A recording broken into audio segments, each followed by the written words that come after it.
So in 5 years' time, how will we be interfacing with our technology? How close will we be intimate with our technology? Well, in Silicon Valley, where I live, there are a lot of people that do this thing they call Quantified Self, where they measure already today lots of things about themselves. There are these tools that allow them to measure their sleep. There are EEG systems that allow them to measure their brain waves, and those systems are all getting more and more inexpensive, to the point where they're starting to make EEG monitors to control video games. Are you getting the sound from the radio? I'll tell you what. So yeah, in 5 years' time, how will we be interfacing? How intimate will we be with our technology?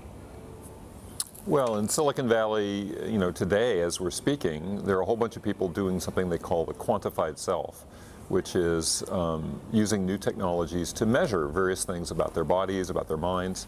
So for example, EEG systems to measure your brain waves used to be quite expensive, but there are at least 2 companies that are making very inexpensive EEG systems with the primary goal of controlling video games initially, but hackers are starting to modify these systems so that they can monitor their brain waves and do things like neurofeedback. A whole bunch of new technologies to connect computers to our bodies and to our minds are coming out. There are a lot of startup companies that are producing, for instance, EEG systems that are meant to control video games, but hackers are already starting to use them to measure their brain waves, to do something called neurofeedback, where you watch your own brain waves and train yourself to, say, meditate better or be more creative. And I think that's just the beginning. There are a lot of people who are using devices to measure your sleep patterns, like when are you in REM sleep, when are you in deep sleep, and those are becoming quite popular as well. So I expect to see the entrepreneurial community to just create a whole slew of things to make those interfaces more seamless. And certainly I'm surprised we don't already have really good glasses that enable you to do augmented reality, where as you look around the world, superimposed on it would be information about what you're looking at. So you look over at somebody on the street and up pops their Facebook page, for example, or something like that. Yeah, that's cool. So what about 20 years? Where are we going to be at with interfacing with our technology? Well, it depends a lot on what happens with biotechnology and nanotechnology, but somewhere along those timescales, if the predictions people are making are correct, we'll have much greater knowledge of the structure of our own bodies, of our DNA, of the proteins that are being expressed. We'll be able to monitor the status of our health very intimately, and probably have devices sort of in our bodies that connect us to both for input and output to digital devices. And so we may very well be able to think a question and get the answer from Google in our minds directly, for example. Interesting. Okay, so what about 30 to 40 years? Well, now you're beyond the predictability, I would say. I mean, an enormous amount depends on what happens.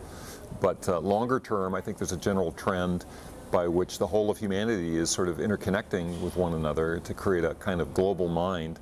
And I think that will become more and more seamless, so that instead of having to, type text messages to your friends, it'll be more like thinking thoughts, and you'll be able to directly communicate with your friends, and then that will lead to a new kind of brainstorming, a new kind of thinking, in which more than one person sort of collaborates in a creative project, which doesn't necessarily involve talking.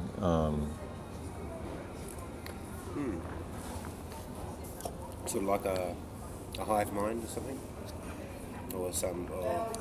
Well, hive mind, people seem to like that. It kind of creeps me out a little bit. Bees, the beehive really behaves more like the organism than individual bees do. And bees are almost completely shifted to the hive as the center, as the true entity.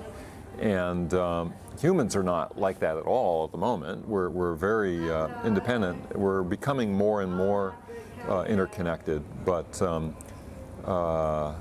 I think we're going to maintain more independence than bees do, hopefully.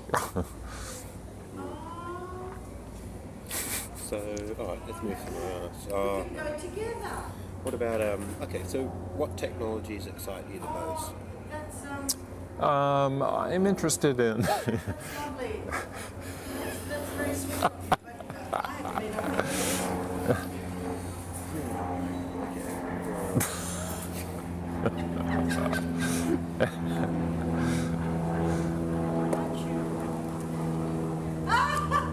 Oh, there's plenty. But you'll have to come. You should have come down to the observatory for lunch with George.